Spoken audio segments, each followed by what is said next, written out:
Hey guys, this is Mo for PhoneFight, and right now I'm covering the second part of my review of the Mytouch 4G from T-Mobile. The first part of my review went over the physical aspects of the phone, what the phone was all about. This part of the review I'm going to try to do as much as I could about the software, the operating system of the phone. Let's get started. There's your lock screen. You slide down to unlock. You have here to start out, as you see, your HTC MySense, which is what they're dubbing their new HTC Sense for the Mytouch. You get your weather animation when you unlock the phone. Let's try that again, just so in case you didn't catch it the first time. That's a really sweet feature. I like to be able to unlock the phone and see what the weather is, and let's admit it's some nice eye candy when you turn on the phone. You get your typical, it starts out with 5 home screens. You can customize it up to 7 home screens. However, it does warn you that if you customize it to 7 home screens, you cannot change it back to 5 home screens unless you do a master reset of the phone. You have your pinch to zoom out, shows you all 7 home pages, and you could pick the one you want without having to scroll through all pages. You could see directly a minimized view of what's going on and just click the one you want. You have locked in place on the bottom here a call button for the phone app, the app tray, which comes out in a typical list view, and you have your faves button, which you pick certain people and you could have them under your faves where it's real accessible and quick to get to. Let's look at the dialer app. Start out with your contact list. Comes like this. The nice thing about this contact list, it's integrated with the quick app for the face chat, which shows you who's online to chat. So you can just chat spur of the moment without even planning it out. You look through your list, and whoever has a indication that they're online, you can chat with them right away. You have obviously your faves. It shows your most recently called contacts. Your phone. The thing I like about the phone dialer is that you could search for people by typing into the number keys. So let's say I want to call my friend here. There he is, Chef Boyardee. I can call him just like that. Just by typing in the letters of his name, it searches through your phone book. Your obvious call log. It has the little tabs on the bottom here. Your call log and your voicemail. Let's go back home. Let's check out the camera app. You have the shortcut right here. Let's hit that. Nice full screen viewfinder, and as you can see, the icons automatically rotate depending on what position you're looking at, and it does have a lot of nice add-ons. It has the touch to focus, which I love. It has the effects button. You hit that and it shows you all the different, and it shows you examples is what's nice about it. It shows you examples of what you can use for the picture that you're about to take, and it shows you up front. It doesn't add the effect later. Let's go back to normal. You have distortion, depth of field, vintage. A lot of these I've never even seen before. I'm not even sure what they do. Vintage cold, grayscale, sepia, negative, solarized, posterized, aqua. Let's go back to normal. You have where we can switch to video and normal mode. The flash on auto, now it's on. It has a shutter button right here, or you can use, of course, the physical button, the effects, and then that'll take you to your gallery right there by pressing that button. Let's go back. Your zoom is on the side right here. And you can also use the volume up-down keys to zoom.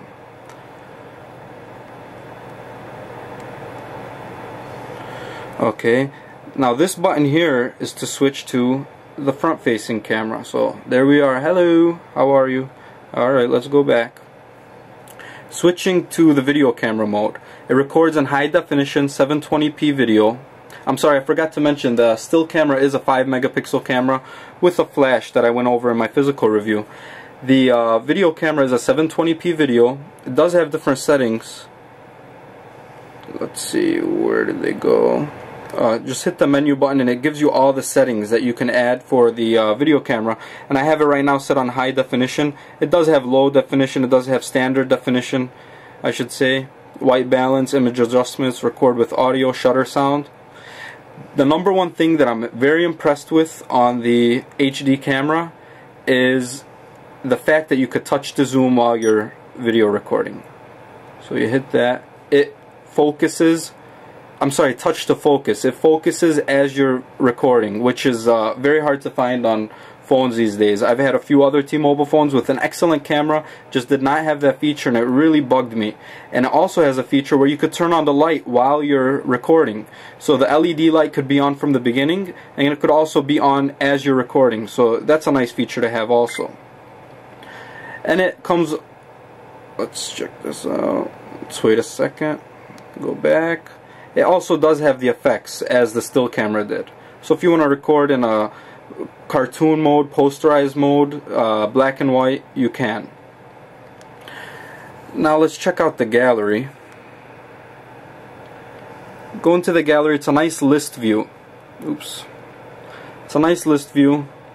And it shows on the top, it shows your camera shots, all photos, and all videos. And then on the bottom, if you have it in folders on your computer, on your SD card, it divides it into folders for you too. So it's pretty nice. And it has the nice layout for going side to side. And when you're holding it up, it goes into a grid view.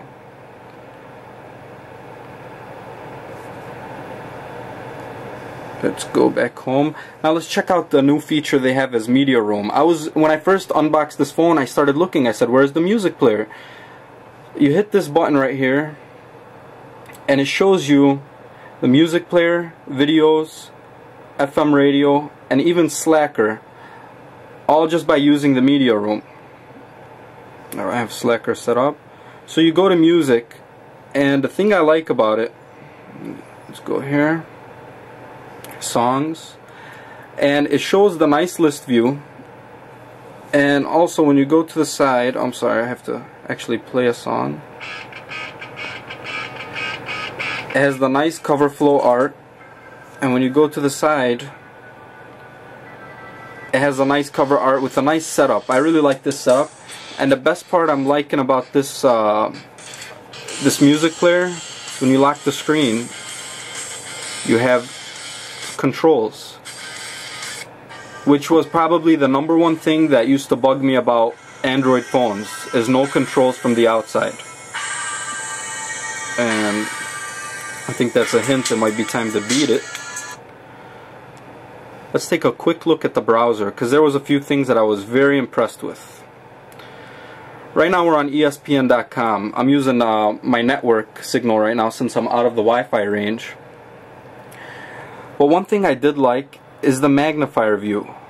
So you could select a word here to copy and paste, and also a feature that I think I might have just overlooked on other phones is quick lookup. You can highlight a word and hit quick lookup, and it looks up the word for you.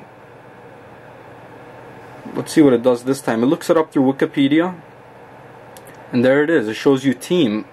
That's the word I highlighted. You can do a Google search by clicking the tabs on the bottom, a YouTube search,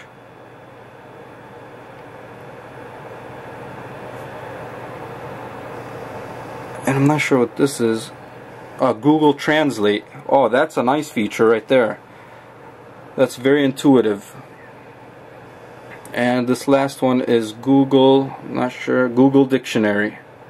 Well, that makes sense. That's practical. You're reading an article, you don't know what a word means, we're all embarrassed to admit it. You highlight a word, hit Google Dictionary, and bam, it tells you what the word means. Okay. It also has in the messaging app,